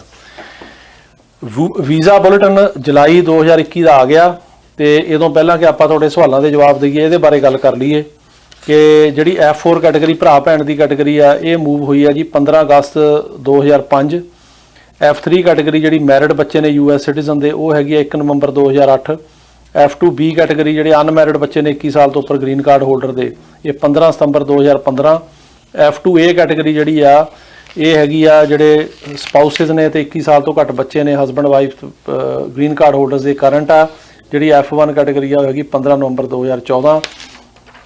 ਜਿਹੜੇ ਡਾਕੂਮੈਂਟਸ NVC ਮੰਗ ਰਹੀ ਆ ਉਹ ਹੈਗੇ ਆ ਜੀ F4 ਕੈਟਾਗਰੀ ਜਿਹੜੀ ਭਰਾ ਭੈਣ ਦੀ ਕੈਟਾਗਰੀ ਆ 1 ਦਸੰਬਰ 2005। F3 ਕੈਟਾਗਰੀ 22 ਅਗਸਤ 2009। F2B ਕੈਟਾਗਰੀ 22 ਸਤੰਬਰ 2016। F2A ਜਿਹੜੀ ਕੈਟਾਗਰੀ ਆ 1 ਜੂਨ 2021 ਤੇ F1 ਕੈਟਾਗਰੀ ਆ 15 ਮਈ 2016। ਸੋ ਇਹ ਕੈਟਾਗਰੀਆਂ ਕੁਝ ਮੂਵ ਹੋਈਆਂ ਨੇ, ਬਾਕੀ ਤੁਹਾਨੂੰ ਪਤਾ ਹੀ ਆ ਕਿ 2 ਮਹੀਨੇ ਜਿਹੜੀ ਐਮਬੈਸੀ ਹੈਗੀ ਆ April ਤੇ ਮਈ ਬੰਦ ਰਹੀ ਆ, ਹੁਣ ਜੂਨ 'ਚ ਹੀ ਖੁੱਲੀ ਆ ਤੇ ਹੁਣ ਦੇਖਦੇ ਆ ਕਿ ਕਿਸ ਤਰ੍ਹਾਂ ਮੂਵ ਹੋ ਰਹੀਆਂ। ਡੇਟਾ ਜ਼ਰੂਰ ਉੱਥੇ ਆ ਰਹੀਆਂ, ਖਾਸ ਕਰਕੇ ਵਿਆਹ ਦੇ ਕੇਸਾਂ ਦੇ ਵੀ ਆ ਰਹੀਆਂ। ਜੁਲਾਈ ਦੇ ਵਿੱਚ ਸਾਡੇ ਆਪਣੇ 3 ਜਿਹੜੀਆਂ ਕੇਸਾਂ ਦੀਆਂ ਡੇਟਾ ਹੈਗੀਆਂ ਤੇ ਇਹ ਹੁਣ ਜਿਵੇਂ ਮੂਵਮੈਂਟ ਹੋਊਗੀ ਤਿਵੇਂ ਇਹ ਜਿਹੜੀ ਵੀਜ਼ਾ ਪ੍ਰੋਸੈਸਿੰਗ ਤੇਜ਼ ਹੋਊਗੀ ਤੇ ਆਉਂਦੇ ਦਿਨਾਂ 'ਚ ਪਤਾ ਲੱਗੇਗਾ। ਹੁਣ ਤੁਹਾਡੇ ਜਿਹੜੇ ਹੈਗੇ ਸਵਾਲਾਂ ਦੇ ਜਵਾਬ ਦੇਣ ਦਾ ਸਮਾਂ ਹੋ ਗਿਆ ਤੇ ਪਹਿਲਾ ਜਿਹੜਾ ਸਵਾਲ ਹੈ ਜੀ ਉਹ ਇਹ ਹੈਗਾ ਕਿ ਉਹਨਾਂ ਨੇ ਕਿਹਾ ਕਿ ਸਰ F4 ਕੈਟਾਗਰੀ 'ਚ ਮੇਰਾ ਬਰਥ ਸਰਟੀਫਿਕੇਟ ਤੇ ਨਾਮ ਹੋਰ ਆ ਤੇ ਪਾਸਪੋਰਟ ਤੇ ਨਾਮ ਜਿਹੜਾ ਹੈਗਾ ਉਹ 'ਚ ਸਪੈਲਿੰਗ ਮਿਸਟੇਕ ਆ, ਜਿਵੇਂ ਇੱਕ 'ਚ V ਲਿਖਿਆ ਤੇ ਦੂਜੇ 'ਚ W ਆ ਤੇ ਇਹ 'ਚ ਕੋਈ ਪ੍ਰੋਬਲਮ ਆਏਗੀ? ਦੇਖੋ ਪ੍ਰੋਬਲਮ ਆ ਵੀ ਸਕਦੀ ਆ, ਬੈਟਰ ਹੈਗਾ ਕਿ ਤੁਸੀਂ ਸੇਮ ਨਾਂ ਤੁਹਾਡਾ ਹੋਣਾ ਚਾਹੀਦਾ। ਜੇ ਪਾਸਪੋਰਟ ਠੀਕ ਹੁੰਦਾ ਤਾਂ ਠੀਕ ਕਰਵਾ ਲਓ, ਕਿਉਂਕਿ ਜਿਹੜਾ ਇੱਥੋਂ ਸਾਰੀ ਅਪਰੂਵਲ ਵਗੈਰਾ ਹੋ ਗਈ ਉਹਦੇ ਵਿੱਚ ਠੀਕ ਕਰਾਉਣ ਨਾਲੋਂ ਪਾਸਪੋਰਟ ਤੇ ਕਰਵਾ ਲਓ ਤੇ V ਤੇ W ਦਾ ਫਰਕ ਹੈ ਤਾਂ ਛੋਟਾ, ਪਰ ਇਹ ਠੀਕ ਹੋ ਜਾਵੇ ਬੈਟਰ। ਨਹੀਂ ਹੋਏਗਾ ਫਿਰ ਤੁਹਾਨੂੰ ਉੱਥੇ ਐਕਸਪਲੇਨ ਕਰਨਾ ਪੈ ਸਕਦਾ। ਅਗਲਾ ਸਵਾਲ ਹੈ ਜੀ ਕਿ ਅਕਤੂਬਰ 1 2012 ਨੂੰ F3 ਕੇਸ ਅਪਲਾਈ ਕੀਤਾ ਸੀ, ਅਪਰੂਵਲ ਲੈਟਰ ਆ ਗਿਆ, ਹੋਰ ਕਿੰਨਾ ਟਾਈਮ ਲੱਗੂਗਾ? F3 ਕੈਟਾਗਰੀ ਚੱਲ ਰਿਹਾ ਜੀ ਹੁਣ 1 ਨਵੰਬਰ 2008। ਸੋ ਜੇ 2012 'ਚ ਕੀਤਾ 4 ਸਾਲ ਹੋਰ ਲੱਗਣਗੇ ਜੀ। ਅਗਲਾ ਕਿ ਸਵਾਲ ਹੈ ਜੀ ਮੇਰਾ ਅਸਾਈਲਮ ਕੇਸ ਲੱਗਿਆ ਹੋਇਆ ਤੇ 2022 'ਚ ਫਾਈਨਲ ਡੇਟ ਆ ਤੇ ਕਾਲਜ ਜਾਣਾ ਸ਼ੁਰੂ ਕੀਤਾ ਮੈਂ ਤੇ ਕਾਲਜ ਸਟੂਡੈਂਟ ਹੋਣ ਕਰਕੇ ਕੇਸ ਵਿੱਚ ਕੋਈ ਹੈਲਪ ਹੋ ਸਕਦੀ ਆ? ਅਸਾਈਲਮ ਦੇ ਕੇਸ ਦੇ ਵਿੱਚ ਕਾਲਜ ਦਾ ਕੋਈ ਏਡਾ ਲੈਣਾ ਦੇਣਾ ਨਹੀਂ ਆ, ਉਹ ਤੁਹਾਡਾ ਆਪਣਾ ਪ੍ਰਾਈਵੇਟ ਡਿਸੀਜਨ ਹੈ ਕਿ ਤੁਸੀਂ ਪੜ੍ਹੋ। ਚੰਗੀ ਗੱਲ ਆ, ਕਾਲਜ ਜਾਣਾ ਚਾਹੀਦਾ, ਮਤਲਬ ਪੜ੍ਹਨਾ ਚਾਹੀਦਾ, ਪੜ੍ਹ ਕੇ ਤੁਹਾਨੂੰ ਅੱਗੇ ਹੋਰ ਓਪਰਚੁਨਿਟੀਜ਼ ਮਿਲਣਗੀਆਂ, ਪਰ ਅਸਾਈਲਮ ਦੇ ਕੇਸ ਨਾਲ ਇਹਦਾ ਕੋਈ ਜਿਹੜਾ ਹੈਗਾ ਉਹ ਐਡਾ ਫਾਇਦਾ ਨਹੀਂ ਹੋਣਾ ਤੇ ਨਾ ਹੀ ਇਹਦੇ 'ਚ ਤੁਹਾਨੂੰ ਕੋਈ ਜਿਹੜਾ ਹੈਗਾ ਉਹ ਇਸ ਕਿਸਮ ਦਾ ਬੈਨੀਫਿਟ ਮਿਲੂਗਾ ਵੀ ਕਾਲਜ ਜਾਣ ਨਾਲ ਕੇਸ ਪਾਸ ਹੀ ਹੋ ਜਾਊਗਾ। ਇਹੋ ਜਿਹੀ ਕੋਈ ਗੱਲ ਨਹੀਂ। ਕੇਸ ਜਿਹੜਾ ਆਪਣੇ ਮੈਰਿਟ ਤੇ ਹੁੰਦਾ ਉਹ ਤੁਹਾਨੂੰ ਜਿਹੜੇ ਤੁਸੀਂ ਗਰਾਊਂਡ ਤੇ ਲਾਇਆ ਅਸਾਈਲਮ ਵੀ ਉੱਥੇ ਕੀ ਪ੍ਰੋਬਲਮ ਹੈ ਉਹ ਤੁਹਾਨੂੰ ਸ਼ੋਅ ਕਰਨੀ ਪਏਗੀ। ਉਹਦੇ ਵਾਸਤੇ ਤੁਹਾਨੂੰ ਜਿਹੜੇ ਹੈਗੇ ਪ੍ਰੋਪਰ ਡਾਕੂਮੈਂਟ ਜੋ ਚਾਹੀਦੇ ਉਹ ਦੇਣੇ ਪੈਣੇ ਆ, ਤੁਹਾਨੂੰ ਇੰਟਰਵਿਊ ਦੀ ਤਿਆਰੀ ਕਰਨੀ ਪੈਣੀ ਆ, ਇਹਦਾ ਇੰਨਾ ਫਰਕ ਨਹੀਂ ਪੈਣਾ। ਅਗਲਾ ਸਵਾਲ ਹੈ ਜੀ ਕਿ ਉਹ ਸਾਡਾ ਉਹਨਾਂ ਨੇ ਸ਼ੁਕਰੀਆ ਕੀਤਾ ਕਿ ਸਰ ਤੁਸੀਂ ਬਹੁਤ ਵਧੀਆ ਕੰਮ ਕਰ ਰਹੇ ਹੋ, ਥੈਂਕ ਯੂ ਵੈਰੀ ਮੱਚ। ਤੇ ਸਵਾਲ ਇਹ ਆ ਕਿ ਜਦੋਂ ਕੋਈ ਬਾਰਡਰ ਕ੍ਰਾਸ ਕਰਕੇ ਆਉਂਦਾ ਹੈ ਤੇ ਉਹ ਕੈਂਪ ਵਿੱਚ ਰਹਿ ਕੇ ਸਾਰੀ ਫਾਰਮੈਲਿਟੀ ਪੂਰੀ ਕਰ ਲੈਂਦਾ ਹੈ ਤੇ ਉਦੋਂ ਬਾਅਦ ਉਹ ਵਿਆਹ ਕਰਾ ਕੇ ਜੇ ਮਤਲਬ ਕਰਾ ਸਕਦਾ ਕਿ ਨਹੀਂ, ਤੇ ਦੇਖੋ ਇਸ ਤਰ੍ਹਾਂ ਆ ਕਿ ਜਦੋਂ ਕੋਈ ਬਾਰਡਰ ਤੇ ਆਉਂਦਾ ਉਸ ਤੋਂ ਬਾਅਦ ਜੇ ਤਾਂ ਉਹਦੀ ਉਮਰ ਹੈਗੀ 18 ਸਾਲ ਤੋਂ ਘੱਟ ਜਾਂ ਕੋਈ ਫੈਮਿਲੀ ਆਉਂਦੀ ਹੈ ਜਿਵੇਂ ਮਾਂ-ਬਾਪ ਤੇ ਜਿਹੜੇ ਬੱਚੇ ਆਉਂਦੇ ਆ ਉਹਨਾਂ ਦੀ ਜਿਹੜੀ ਕ੍ਰੈਡੀਬਲ ਫੀਅਰ ਇੰਟਰਵਿਊ ਐਡੀ ਨਹੀਂ ਹੁੰਦੀ ਤੇ ਉਹਨਾਂ ਨੂੰ ਸਵਾਲ ਪੁੱਛਦੇ ਆ ਪਰ ਛੱਡ ਦਿੰਦੇ ਆ 72 ਘੰਟੇ ਦੇ ਵਿੱਚ ਕਿਸੇ ਗਰੰਟਰ ਕੋਲ। ਜਿਹਦੀ ਉਮਰ 18 ਸਾਲ ਤੋਂ ਉੱਪਰ ਹੈਗੀ ਹੈ ਜਦੋਂ ਉਹ ਆਉਂਦਾ ਉਹਨੂੰ ਕ੍ਰੈਡੀਬਲ ਫੀਅਰ ਇੰਟਰਵਿਊ 'ਚੋਂ ਲੰਘਣਾ ਪੈਂਦਾ ਤੇ ਇਹਨਾਂ ਨੇ ਇਹ ਵੀ ਰੂਲ ਬਣਾਇਆ ਵੀ 300 ਦਿਨ ਦੇ ਵਿੱਚ ਇਮੀਗ੍ਰੇਸ਼ਨ ਜੱਜ ਡਿਸਾਈਡ ਕਰੇਗਾ ਉਹਨਾਂ ਦੇ ਕੇਸ ਤੇ ਜੇ ਉਹ ਕ੍ਰੈਡੀਬਲ 'ਚੋਂ ਪਾਸ ਹੁੰਦੇ ਆ ਤਾਂ ਫਿਰ ਉਹ ਕੇਸ ਬੌਂਡ ਵਾਸਤੇ ਇਮੀਗ੍ਰੇਸ਼ਨ ਜੱਜ ਕੋਲ ਅੱਗੇ ਜਾਂਦਾ। ਜੋ ਕ੍ਰੈਡੀਬਲ 'ਚ ਫੇਲ ਹੋ ਜਾਂਦੇ ਤਾਂ ਫਿਰ ਉਹਨਾਂ ਨੂੰ ਇੱਕ ਹੀਅਰਿੰਗ ਹੁੰਦੀ ਇਮੀਗ੍ਰੇਸ਼ਨ ਜੱਜ ਕੋਲ, ਜੇ ਉੱਥੇ ਵੀ ਫੇਲ ਹੋ ਜਾਣ ਤਾਂ ਡਿਪੋਰਟ ਕਰ ਦਿੱਤਾ ਜਾਂਦਾ। ਵਿਆਹ ਜਿਹੜਾ ਹੈਗਾ ਉਹ ਕਰਾਇਆ ਜਾ ਸਕਦਾ ਪਰ ਉਹਦੇ ਵਿੱਚ ਇਹ ਦੇਖਣਾ ਪੈਣਾ ਕਿ ਮੈਰਿਜ ਵੈਲਿਡ ਹੈਗੀ ਕਿ ਸੱਚੀ ਹੈ ਕਿ ਨਹੀਂ, ਕਿਉਂਕਿ ਮੈਰਿਜ ਦਾ ਇੱਕ ਆਪਣਾ ਟੈਸਟ ਹੁੰਦਾ। ਉੱਥੇ ਇਮੀਗ੍ਰੇਸ਼ਨ ਇਹ ਦੇਖਦੀ ਹੈ ਕਿ ਵਿਆਹ ਜਿਹੜਾ ਕੀਤਾ ਹੈ ਸੱਚਾ ਹੈ ਕਿ ਸਿਰਫ ਬਾਹਰ ਕਢਾਉਣ ਲਈ ਕੀਤਾ ਗਿਆ। ਸੋ ਜੇ ਤਾਂ ਵਿਆਹ ਸੱਚਾ ਹੈਗਾ ਤਾਂ ਕਰਾਇਆ ਜਾ ਸਕਦਾ। ਅਗਲਾ ਸਵਾਲ ਹੈ ਜੀ ਕਿ ਇਹੀ ਉਸ ਕਿਸਮ ਦਾ ਹੀ ਆ ਕਿ ਉਹ ਕਹਿੰਦੇ ਕਿ ਮੇਰਾ ਨਾਂ ਪਹਿਲਾਂ ਜਿਹੜਾ ਹੈਗਾ ਉਹ ਅਪਲਾਈ ਕੀਤਾ ਉਹ JEET ਨਾਲ ਆ ਤੇ ਬਾਅਦ ਦੇ ਵਿੱਚ ਕਈ ਪੇਪਰਾਂ ਤੇ JIT ਆ। ਇਹਦੇ 'ਚ ਮੇਰੀ ਸਲਾਹ ਤੁਹਾਨੂੰ ਇਹੀ ਆ ਕਿ ਤੁਸੀਂ ਜਿਹੜਾ ਨਾਂ ਹੈਗਾ ਉਹ ਚੇਂਜ ਆਪਣਾ ਉਹਦੇ ਮੁਤਾਬਕ JIT JEET ਉਹ ਇੱਕ ਚੀਜ਼ ਰੱਖੋ ਤੇ ਜਿਹੜੇ ਇੱਥੋਂ ਦੇ ਡਾਕੂਮੈਂਟ ਹੈਗੇ ਜਾਂ ਕੇਸ ਹੈਗੇ ਆ ਉਹਨਾਂ ਦੇ ਮੁਤਾਬਕ ਆਪਣੇ ਪਾਸਪੋਰਟ ਤੇ ਚੇਂਜ ਕਰਾਓ ਤੇ ਜੇ ਨਹੀਂ ਚੇਂਜ ਹੋ ਸਕਦਾ ਤਾਂ ਫਿਰ ਉਹਨਾਂ ਨੂੰ ਐਕਸਪਲੇਨ ਕਰਨਾ ਪਏਗਾ। ਐਡੀ ਵੱਡੀ ਗੱਲ ਤਾਂ ਹੈ ਨਹੀਂ ਕਿ JIT ਜਾਂ JEET ਪਰ ਬੈਟਰ ਆ ਜੇ ਠੀਕ ਹੋ ਜਾਵੇ ਤਾਂ। ਤੇ ਅੱਗੇ ਸਵਾਲ ਹੈ ਜੀ ਕਿ ਵਿਜ਼ਟਰ ਵੀਜ਼ੇ ਲੱਗ ਰਹੇ ਨੇ। ਨਹੀਂ ਜੀ ਅਜੇ ਵਿਜ਼ਟਰ ਵੀਜ਼ੇ ਦੀਆਂ ਡੇਟਾਂ ਨਹੀਂ ਮਿਲ ਰਹੀਆਂ ਕਿਉਂਕਿ ਇਹਨਾਂ ਨੇ ਬੈਨ ਲਾਇਆ ਹੋਇਆ ਵਿਜ਼ਟਰ ਵੀਜ਼ੇ ਤੇ ਤਾਂ ਉਹਦੀਆਂ ਡੇਟਾ ਅਜੇ ਨਹੀਂ ਮਿਲ ਰਹੀਆਂ ਤੇ ਔਖਾ ਹੈਗਾ। ਕੋਈ ਬਹੁਤ ਹੀ ਐਕਸੈਪਸ਼ਨ ਸਰਕਮਸਟਾਂਸ ਹੋਵੇ ਮਿਲ ਜਾਂਦੀ, ਉੱਦਾਂ ਡੇਟਾ ਨਹੀਂ ਦੇ ਰਹੇ। ਅਗਲਾ ਸਵਾਲ ਹੈ ਜੀ ਕਿ ਸਾਡੇ ਫਾਦਰ ਦੀ ਕਹਿੰਦੇ ਡੈਥ ਹੋ ਗਈ ਹੈ ਲਾਸਟ ਮਹੀਨੇ ਤੇ ਫਾਦਰ ਹੀ ਮੇਨ ਬੈਨੀਫੀਸ਼ਰੀ ਸੀ F4 ਕੈਟਾਗਰੀ 'ਚ, ਹੁਣ ਕੀ ਬਣੂਗਾ? F4 ਕੈਟਾਗਰੀ ਦੇ ਵਿੱਚ ਜੇ ਜਿਹੜਾ ਬੈਨੀਫੀਸ਼ਰੀ ਆ ਮੇਨ ਉਹਦੀ ਡੈਥ ਹੋ ਜਾਵੇ ਜਾਂ ਜਿਹਨੇ ਅਪਲਾਈ ਕੀਤਾ ਉਹਦੀ ਹੋ ਜਾਵੇ ਤਾਂ ਕੇਸ ਉੱਥੇ ਹੀ ਖਤਮ ਹੋ ਜਾਂਦਾ। ਜਿਹੜੇ ਉਹਨਾਂ ਦੇ ਅੱਗੇ ਬੱਚੇ ਨੇ ਜਾਂ ਹਸਬੈਂਡ ਵਾਈਫ ਉਹਨਾਂ ਨੂੰ ਕੁਝ ਨਹੀਂ ਮਿਲਦਾ। ਜਿਹੜਾ ਅਮਰੀਕਾ ਦਾ ਲਾ ਇਹਨਾਂ ਕੈਟਾਗਰੀਆਂ ਦਾ ਖਾਸ ਕਰਕੇ F4 ਜਾਂ F3 ਦਾ ਉਹ ਫੈਮਿਲੀ ਜਿਹੜਾ ਹੈਗਾ ਬਲੱਡ ਰਿਲੇਸ਼ਨ ਦੀ ਬੇਸ ਤੇ ਆ। ਉਹਦਾ ਮਤਲਬ ਇਹ ਆ ਵੀ ਜੇ ਭਰਾ ਭੈਣ ਦਾ ਅਪਲਾਈ ਕੋਈ ਭਰਾ ਜਾਂ ਭੈਣ ਕਰ ਰਿਹਾ ਉਹਨਾਂ ਦੋਨਾਂ ਦਾ ਰਹਿਣਾ ਜ਼ਰੂਰੀ ਹੈ। ਜੇ ਉਹਨਾਂ ਦੋਹਾਂ 'ਚੋਂ ਕਿਸੇ ਦੀ ਮੌਤ ਹੋ ਜਾਵੇ ਜਾਂ ਭਰਾ ਦੀ ਜਾਂ ਭੈਣ ਦੀ ਜਾਂ ਭਰਾ ਦੀ ਜਾਂ ਹੋਰ ਭਰਾ ਦੀ ਤਾਂ ਉਹਦੇ ਜਿਹੜੇ ਮਤਲਬ ਭਰਾ ਭੈਣ ਦੇ ਅੱਗੇ ਬੱਚੇ ਨੇ ਜਾਂ ਉਹਨਾਂ ਦੇ ਹਸਬੈਂਡ ਵਾਈਫ ਨੇ ਉਹਨਾਂ ਨੂੰ ਕੁਝ ਨਹੀਂ ਮਿਲਦਾ। ਇਸੇ ਤਰ੍ਹਾਂ ਹੀ ਜੇ ਕੋਈ ਜਿਹੜਾ ਪੇਰੈਂਟ ਆ ਮੈਰਿਡ ਬੱਚੇ ਦਾ ਅਪਲਾਈ ਕਰ ਰਿਹਾ ਜੇ ਡੈਥ ਪੇਰੈਂਟ ਦੀ ਹੋ ਜਾਵੇ ਜਾਂ ਮੈਰਿਡ ਬੱਚੇ ਦੀ ਹੋ ਜਾਵੇ ਤਾਂ ਉਹਨਾਂ ਦੇ ਗਾਂਹ ਜਿਹੜੇ ਬੱਚੇ ਉਹਨਾਂ ਨੂੰ ਕੁਝ ਨਹੀਂ ਮਿਲਦਾ। ਤੇ ਅਗਲਾ ਸਵਾਲ ਹੈ ਜੀ ਕਿ ਉਹ ਕਹਿ ਰਹੇ ਆ ਕਿ F ਜਿਹੜੀ 1 ਕੈਟਾਗਰੀ ਆ ਉਹਦੇ ਵਿੱਚ ਕੀ ਚੱਲ ਰਿਹਾ ਤੇ F1 ਕੈਟਾਗਰੀ ਦੇ ਵਿੱਚ ਚੱਲ ਰਿਹਾ ਜੀ ਇਸ ਟਾਈਮ 15 ਨਵੰਬਰ 2014। ਅਗਲਾ ਸਵਾਲ ਹੈ ਜੀ ਕਿ ਮੇਰਾ ਬੇਟਾ ਸਿਟੀਜ਼ਨ ਹੈ USA ਦਾ, ਮੇਰਾ ਬੇਟਾ ਮੇਰੀ ਬੇਟੀ ਦੀ ਪਟੀਸ਼ਨ ਕਰਨਾ ਚਾਹੁੰਦਾ ਹੈ, ਬੇਟੀ ਕੈਨੇਡਾ ਦੀ PR ਹੈ, ਕਿਸ ਟਾਈਪ 'ਚ ਬੇਟਾ ਕੇਸ ਲਗਾ ਸਕਦਾ? ਦੇਖੋ ਇਸ ਤਰ੍ਹਾਂ ਆ ਕਿ ਜੇ ਹੁਣ ਭਰਾ ਨੇ ਭੈਣ ਦਾ ਅਪਲਾਈ ਕਰਨਾ ਉਹੀ F4 ਕੈਟਾਗਰੀ 'ਚ ਲੱਗੇਗਾ, I-130 ਪਟੀਸ਼ਨ ਹੋਏਗੀ ਪਰ ਇਹਨੂੰ ਉਹੀ 15 ਸਾਲ ਲੱਗ ਰਿਹਾ। ਹੁਣ ਦੇਖੋ ਇਸ ਕੈਟਾਗਰੀ ਨੂੰ ਇਸ ਟਾਈਮ ਤੇ ਜਿਹੜੀ ਡੇਟ ਚੱਲ ਰਹੀ ਆ ਉਹ 15 ਅਗਸਤ 2005 ਚੱਲ ਰਹੀ ਆ ਤਾਂ ਇਹਨੂੰ 15 ਸਾਲ ਲੱਗਣਗੇ ਚਾਹੇ ਉਹ ਕੈਨੇਡਾ 'ਚ ਚਾਹੇ ਇੰਡੀਆ 'ਚ। ਉਹਦਾ ਇਹ ਫਰਕ ਨਹੀਂ ਪੈਂਦਾ, ਟਾਈਮ ਜਿਹੜਾ ਹੈਗਾ ਇਹ 'ਚ ਕਾਫੀ ਲੱਗੇਗਾ ਤਾਂ F4 ਕੈਟਾਗਰੀ 'ਚ ਕਰਨਾ ਪਏਗਾ I-130 ਪਟੀਸ਼ਨ। ਉਦੋਂ ਬਾਅਦ ਅਗਲਾ ਸਵਾਲ ਹੈ ਜੀ ਕਿ ਉਹ ਕਹਿੰਦੇ USA 'ਚ ਵੈਕਸੀਨ ਜਿਹੜੀ ਅਪਰੂਵਡ ਆ ਜਾਂ ਜਿਹੜੇ ਨਿਊਲੀ ਇਮੀਗ੍ਰੈਂਟਸ ਨੇ ਉਹਨਾਂ ਨੂੰ ਵੈਕਸੀਨ ਲਗਾਉਣ ਦੀ ਲੋੜ ਆ ਤੇ ਅਸੀਂ ਆਪਣੀ ਇੰਟਰਵਿਊ ਦੀ ਵੇਟ ਕਰ ਰਹੇ ਹਾਂ ਤੇ ਸਾਡੀ ਦਸੰਬਰ 2020 ਤੋਂ ਤੇ ਅਸੀਂ ਜਿਹੜੀ ਵੈਕਸੀਨ ਕਿਹੜੀ ਲਵਾਈਏ? ਦੇਖੋ ਇਸ ਤਰ੍ਹਾਂ ਹੈਗਾ ਅਮਰੀਕਾ ਦੇ ਵਿੱਚ ਕੋਈ ਇਹਨਾਂ ਨੇ ਵੈਕਸੀਨ ਪਾਸਪੋਰਟ ਇਸ਼ੂ ਨਹੀਂ ਕੀਤੇ, ਨਾ ਹੀ ਇਹਨਾਂ ਨੇ ਇਸ ਕਿਸਮ ਦੀ ਕੋਈ ਕੀਤੀ ਆ ਵੀ ਫਲਾਣੀ ਵੈਕਸੀਨ ਹੀ ਲਵਾਉਣੀ ਪਏਗੀ। ਹਰੇਕ ਮੁਲਕ ਦੇ ਵਿੱਚ ਜਿਹੜੀ ਵੀ ਵੈਕਸੀਨ ਮਾਨਤਾ ਪ੍ਰਾਪਤ ਹੈਗੀ ਆ ਉਪਲਬਧ ਹੈਗੀ ਆ ਉਹ ਲਵਾਉਣੀ ਚਾਹੀਦੀ ਹੈ। ਇੱਥੇ ਅਮਰੀਕਾ ਦੇ ਵਿੱਚ ਫਾਈਜ਼ਰ ਲੱਗ ਰਹੀ ਆ ਜਾਂ ਜਿਹੜੀ ਹੈਗੀ ਆ ਮੋਡਰਨਾ ਲੱਗ ਰਹੀ ਆ, ਜੌਨਸਨ ਲੱਗ ਰਹੀ ਆ, ਪਰ ਕਈ ਮੁਲਕਾਂ ਦੇ ਵਿੱਚ ਜਿਹੜੀਆਂ ਨੇ ਉਹ ਹੋਰ ਵੈਕਸੀਨਸ ਲੱਗ ਰਹੀਆਂ ਨੇ ਜਿੱਦਾਂ ਐਸਟਰਾਜ਼ੈਨੇਕਾ ਲੱਗ ਰਹੀ ਆ ਤੇ ਉਹ ਵੀ ਅਪਰੂਵਡ ਆ। ਪਰ ਅਮਰੀਕਾ ਦੇ ਵਿੱਚ ਕੋਈ ਇਹੋ ਜਿਹੀ ਬੰਦਿਸ਼ ਨਹੀਂ ਆ ਵੀ ਆਹੀ ਲਵਾਓ। ਸੋ ਜਿਹੜੀ ਵੀ ਕੋਈ ਹੈਗੀ ਆ ਲਵਾ ਲਓ ਤੇ ਵੈਕਸੀਨ ਜਿਹੜੀ ਆ ਉਹਦੀ ਕੋਈ ਇਸ ਕਿਸਮ ਦੀ ਪਾਬੰਦੀ ਜਾਂ ਵੈਕਸੀਨ ਪਾਸਪੋਰਟ ਅਮਰੀਕਾ ਨੇ ਇਸ਼ੂ ਨਹੀਂ ਕੀਤੇ।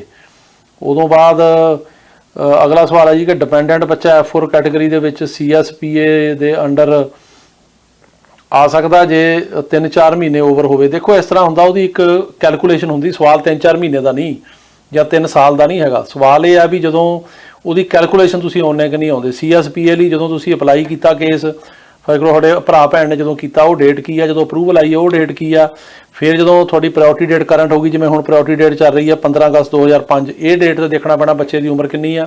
ਉਹ ਜਿਹੜਾ ਅਪਲਾਈ ਤੇ ਅਪਰੂਵਲ ਦਾ ਟਾਈਮ ਹੈ ਉਹ ਇਹ 'ਚੋਂ ਕੱਢਣਾ ਪੈਣਾ। ਜੇ ਉਹ ਕੱਢ ਕੇ ਬੱਚੇ ਦੀ ਉਮਰ 21 ਸਾਲ ਤੋਂ ਘੱਟ ਬਣਦੀ ਹੈ ਤਾਂ ਉਹ ਕਵਰ ਹੋ ਸਕਦਾ। ਉਦੋਂ ਬਾਅਦ ਜੀ F3 ਕੇਸ ਦੀ ਡੇਟ ਉਹ ਕਹਿ ਰਹੇ ਆ ਕਿ 3/10/2008 ਹੈਗੀ ਆ ਤਾਂ ਇੰਟਰਵਿਊ ਆ ਸਕਦੀ ਆ। ਹਾਂਜੀ, ਉੱਥੇ ਹੁਣ ਜਿਹੜਾ ਇਸ ਟਾਈਮ ਚੱਲ ਰਿਹਾ F3 ਦੇ ਉਹ ਨਵੰਬਰ 8 ਚੱਲ ਰਿਹਾ, ਤੇ ਜੇ ਤੁਹਾਡੀ ਅਕਤੂਬਰ 3 ਦੀ ਡੇਟ ਹੈਗੀ ਆ ਤਾਂ ਇੰਟਰਵਿਊ ਦੀ ਉਮੀਦ ਬਿਲਕੁਲ ਹੈਗੀ ਆ। ਤੇ ਇੱਕ ਅਗਲਾ ਸਵਾਲ ਹੈ ਜੀ ਕਿ ਮੁੰਬਈ 'ਚ F2A ਦੀਆਂ ਇੰਟਰਵਿਊ ਸ਼ੁਰੂ ਹੋ ਗਈਆਂ। ਹਾਂਜੀ, ਹੋ ਗਈਆਂ ਸ਼ੁਰੂ। ਇਹ ਹੁਣ ਜੂਨ ਤੋਂ ਸਟਾਰਟ ਨੇ ਤੇ ਇੰਟਰਵਿਊ ਜਿਹੜੀਆਂ ਹੈਗੀਆਂ ਉਹ ਆ ਸਕਦੀਆਂ ਨੇ। ਕੈਟਾਗਰੀ ਕਰੰਟ ਆ ਹੁਣੇ। ਅਗਲਾ ਸਵਾਲ ਹੈ ਜੀ ਕਿ ਸਾਡਾ ਜਨਵਰੀ 2009 ਵਿੱਚ F4 ਵੀਜ਼ੇ ਦੇ ਪੇਪਰ ਅਪਲਾਈ ਕੀਤੇ ਸੀ, ਅਜੇ ਤੱਕ ਕੋਈ ਲੈਟਰ ਨਹੀਂ ਆਇਆ। ਦੇਖੋ, ਅਜੇ ਉੱਥੇ ਜਿਹੜਾ ਲੈਟਰ ਆ ਰਹੇ ਨੇ, ਜਿਹੜੇ ਪੇਪਰ ਮੰਗ ਰਹੇ ਨੇ F4 ਦੇ, ਉਹ ਮੰਗ ਰਹੇ ਨੇ 1 ਦਸੰਬਰ 2005 ਤੱਕ। ਤੁਸੀਂ ਅਪਲਾਈ ਕੀਤਾ 2009 'ਚ ਤੇ ਇਹਨੂੰ ਅਜੇ 4 ਸਾਲ ਲੱਗਣਗੇ। ਸੋ ਇਸ ਕਰਕੇ ਤੁਹਾਨੂੰ ਟਾਈਮ ਲੱਗੂਗਾ। ਅਜੇ 2005 ਦਸੰਬਰ ਤੱਕ ਦੇ ਲੈਟਰ ਆ ਰਹੇ। ਤੇ ਅਗਲਾ ਸਵਾਲ ਹੈ ਜੀ ਕਿ ਸਾਡੇ ਰਿਲੇਟਿਵ ਦਾ 2011 'ਚ F4 ਕੈਟਾਗਰੀ ਦਾ ਲੈਟਰ ਆਇਆ ਸੀ ਤੇ 45 ਦਿਨ ਦੇ ਵਿੱਚ ਲੈਟਰ ਆ ਗਈ ਤੇ ਉਹ ਕਹਿੰਦੇ ਵੀ ਵੀਜ਼ਾ ਅਪਰੂਵ ਹੋ ਜਾਊਗਾ। ਦੇਖੋ, ਜਿਹੜਾ ਲੈਟਰ ਆਉਣ ਦਾ ਮਤਲਬ ਹੁੰਦਾ ਵੀ ਉਹਨਾਂ ਨੇ ਕੇਸ ਤੁਹਾਡਾ ਅਪਰੂਵ ਕਰਤਾ ਜਾਂ ਅਪਰੂਵਲ ਆ ਗਈ, ਉਹਦੇ ਨਾਲ ਵੀਜ਼ਾ ਨੰਬਰ ਅਵੇਲੇਬਲ ਨਹੀਂ ਹੁੰਦਾ। ਵੀਜ਼ਾ ਨੰਬਰ ਉਦੋਂ ਅਵੇਲੇਬਲ ਹੋਣਾ ਜਦੋਂ ਕਿ ਉਹਨਾਂ ਦੀ ਜਿਹੜੀ ਪ੍ਰਾਇਓਰਟੀ ਡੇਟ ਆਉਣੀ ਆ। ਉਹ ਹੁਣ ਚੱਲ ਰਿਹਾ 15 ਅਗਸਤ 2005। 2011 ਦਾ ਕੇਸ ਆ, ਜੇ 5 ਤੋਂ 6 ਸਾਲ ਹੋਰ ਵੇਟ ਕਰਨੀ ਪੈਣੀ ਹੈ। ਤੇ ਇੱਕ ਅਗਲਾ ਸਵਾਲ ਹੈ ਜੀ ਕਿ ਸਰ ਮੈਨੂੰ 60 ਦਿਨ ਦੀ ਮੇਲ ਆ ਗਈ ਹੈ F3 ਦੀ, ਪਲੀਜ਼ ਦੱਸਿਓ ਇੰਟਰਵਿਊ ਕਦੋਂ ਆਉਣੀ ਹੈ। ਦੇਖੋ, F3 ਦੀ ਜੇ ਤੁਸੀਂ ਅਪਲਾਈ ਨਵੰਬਰ 1 2008 ਚੱਲ ਰਿਹਾ। ਸੋ ਇਹ ਹੁਣ ਪਤਾ ਨਹੀਂ ਤੁਸੀਂ ਕਦੋਂ ਅਪਲਾਈ ਕੀਤਾ। ਜੇ ਤੁਸੀਂ ਉਸ ਤੋਂ ਪਹਿਲਾਂ ਅਪਲਾਈ ਕੀਤਾ ਆ ਫਿਰ ਤਾਂ ਜੇ 60 ਦਿਨ ਹੋ ਗਏ ਨੂੰ, ਅੱਜ ਕੱਲ੍ਹ ਟਾਈਮ ਜ਼ਿਆਦਾ ਲੱਗ ਰਿਹਾ, ਮਤਲਬ 60 ਦਿਨ ਤੋਂ ਜ਼ਿਆਦਾ ਲੱਗ ਰਿਹਾ। ਹੋ ਸਕਦਾ 3-4 ਮਹੀਨੇ ਲੱਗ ਜਾਣ, 2 ਮਹੀਨੇ ਹੋਰ ਲੱਗ ਜਾਣ, ਪਰ ਇੰਟਰਵਿਊ ਆਏਗੀ ਫਿਰ। ਤੇ ਅਗਲਾ ਸਵਾਲ ਹੈ ਜੀ ਕਿ ਅਸੀਂ ਅਸਾਈਲਮ ਦਾ ਕੇਸ ਦਾ ਪ੍ਰੋਸੈਸ ਫਾਸਟ ਹੋਵੇਗਾ ਕਿ ਨਹੀਂ। ਉਹ ਇਹ ਕਹਿ ਰਹੇ ਆ ਕਿ 2020 ਜਨਵਰੀ 'ਚ ਅਸਾਈਲਮ ਕੇਸ ਪਾਇਆ ਸੀਗਾ, ਅਜੇ ਤੱਕ ਇੰਟਰਵਿਊ ਕਦੋਂ ਆਏਗੀ। ਦੇਖੋ, ਇੰਟਰਵਿਊਆਂ ਦੇ ਰਹੇ ਨੇ ਹੁਣੇ। ਹੁਣ ਪਿੱਛੇ ਤੁਹਾਨੂੰ ਪਤਾ ਹੀ ਆ ਕਿ ਬੰਦ ਰਹੇ ਨੇ ਜਾਂ ਸਲੋ ਰਿਹਾ ਕੰਮ। ਪਰ ਜਿਹੜੀ ਪਹਿਲੀ ਸਰਕਾਰ ਸੀਗੀ ਉਹਨਾਂ ਨੇ ਰੂਲ ਬਣਾਇਆ ਸੀ ਵੀ ਜਿਹੜੇ 2018 ਤੋਂ ਪਹਿਲਾਂ ਵਾਲਿਆਂ ਨੂੰ ਇੰਟਰਵਿਊ ਨਹੀਂ ਦੇਣੀ, ਬਾਅਦ ਵਾਲਿਆਂ ਨੂੰ ਦੇਣੀ ਆ। ਪਰ ਇਹਨਾਂ ਨੇ ਕੋਈ ਰੂਲ ਇਦਾਂ ਦਾ ਨਹੀਂ ਬਣਾਇਆ ਹੋਇਆ, ਸਗੋਂ ਇਹਨਾਂ ਨੇ ਉਹ ਰੂਲ ਖਤਮ ਹੀ ਕੀਤੇ ਆ। ਸੋ ਇੰਟਰਵਿਊ ਆ ਸਕਦੀ ਆ, ਜਾਂ ਤੁਸੀਂ ਆਪਣੇ ਵਕੀਲ ਨੂੰ ਕਹੋ ਜੇ ਹੈਗਾ ਕੋਈ ਵੀ, ਉਹ ਉਹਨਾਂ ਨੂੰ ਜਿਹੜਾ ਪੈਰਵੀ ਕਰੇ, ਜਾਂ ਤੁਸੀਂ ਅਸਾਈਲਮ ਆਫਿਸ ਜਾ ਕੇ ਆਪ ਪੈਰਵੀ ਕਰੋ ਤਾਂ ਡੇਟ ਤੁਹਾਨੂੰ ਦੇ ਸਕਦੇ ਹੋ। ਅਗਲਾ ਸਵਾਲ ਹੈ ਜੀ ਕਿ ਮਾਈਨਰ ਵਾਸਤੇ ਕੋਈ ਸਖਤੀ ਤਾਂ ਨਹੀਂ ਹੈਗੀ। ਮੈਂ ਹੁਣੇ ਦੱਸ ਕੇ ਹਟਿਆ ਜੀ ਵੀ ਜਿਹੜੇ ਮਾਈਨਰ 18 ਸਾਲ ਤੋਂ ਘੱਟ ਉਮਰ ਦੇ ਇੱਥੇ ਆਉਂਦੇ ਆ, ਉਹਨਾਂ ਦੀ ਜਿਹੜੀ ਕ੍ਰੈਡੀਬਲ ਫੀਅਰ ਆ ਉਹ ਇੰਨੀ ਜ਼ਿਆਦਾ ਔਖੀ ਨਹੀਂ ਹੁੰਦੀ ਤੇ ਉਹਨਾਂ ਨੂੰ ਇਹ ਰਿਲੀਜ਼ ਤਕਰੀਬਨ ਕਰ ਦਿੰਦੇ। ਫਿਰ 18 ਸਾਲ ਤੋਂ ਉੱਪਰ ਆਉਂਦੇ ਉਹਨਾਂ ਦੀ ਕ੍ਰੈਡੀਬਲ ਫੀਅਰ ਜ਼ਿਆਦਾ ਹੁੰਦੀ ਆ। ਪਰ ਉਹਦਾ ਮਤਲਬ ਇਹ ਨਹੀਂ ਵੀ ਜਿਹੜਾ ਮਰਜ਼ੀ ਮਾਈਨਰ ਇੱਥੇ ਆ ਜਾਵੇ। ਮੈਂ ਹਮੇਸ਼ਾ ਕਹਿੰਦਾ ਵੀ ਇਸ ਤਰੀਕੇ ਨਾਲ ਨਾ ਆਓ, ਇਹ ਤਰੀਕਾ ਗਲਤ ਆ। ਤੁਸੀਂ ਸਹੀ ਤਰੀਕੇ ਨਾਲ ਆਓ, ਕਿਉਂਕਿ ਜਿਸ ਤਰੀਕੇ ਨਾਲ ਤੁਸੀਂ ਇਸ ਤਰੀਕੇ ਨਾਲ ਬਾਰਡਰ ਕ੍ਰੋਸ ਕਰਕੇ ਆਉਂਦੇ ਆ, ਸਦਰਨ ਬਾਰਡਰ, ਤੇ ਉੱਥੇ ਜਿਹੜੇ ਪਹਿਲਾਂ ਲਿਆਉਣ ਵਾਲੇ ਬੰਦੇ ਆ ਉਹਨਾਂ ਦੀ ਕ੍ਰੈਡੀਬਿਲਿਟੀ ਕੋਈ ਨਹੀਂ ਹੈਗੀ। ਉੱਥੇ ਕਾਫੀ ਜ਼ਿਆਦਾ ਉਹ ਆਪਣਾ ਤੁਹਾਨੂੰ ਪਤਾ ਹੀ ਆ ਕਿ ਰਸਤਾ ਕਿੱਦਾਂ ਦਾ ਆ ਤੇ ਤੁਹਾਡੀ ਜਾਨ ਨੂੰ ਵੀ ਖਤਰਾ ਹੋ ਸਕਦਾ।